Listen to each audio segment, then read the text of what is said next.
আজকাল ইন্টারনেটের অনেক সুবিধা থাকলেও এর একটা ভয়ঙ্কর দিকও আছে।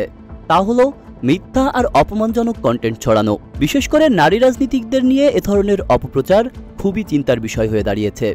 প্রেস ইনস্টিটিউট বাংলাদেশ বা পিআইবি এর বাংলা ফ্যাক্ট নামে একটা গবেষণা বলছে, সামাজিক যোগাযোগ মাধ্যমে নারীদের বিরুদ্ধে পরিকল্পিতভাবে ভুয়া ও আপত্তিকর কন্টেন্ট ছড়ানো হচ্ছে।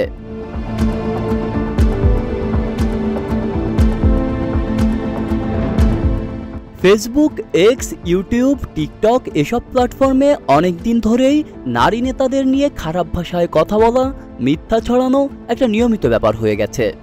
এখন এই প্রবণতা আরও বেড়েছে। বিশেষ করে সরকার ঘনিষ্ঠ নারী রাজনীতিকদের বেশি টার্গেট করা হচ্ছে।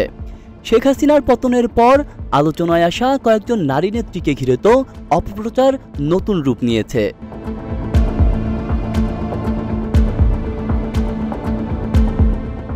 তাদের নামে ভুয়া অ্যাকাউন্ট খোলা হচ্ছে, ভুয়া খবর বানিয়ে পোস্ট করা হচ্ছে। এমনকি বড় বড় সংবাদ মাধ্যমের লোগো ব্যবহার করে বানানো হচ্ছে নকল ফটোকার্ড।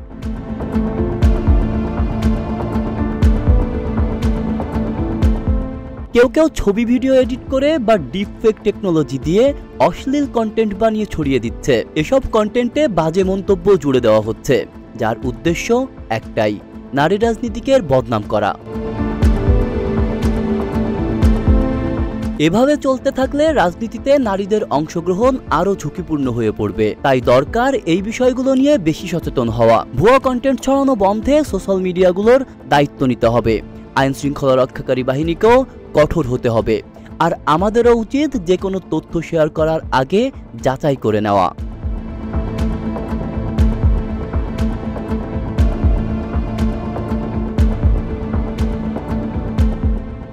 আব্দুল্লাহ রফসান জনি, ঢাকা প্রকাশ।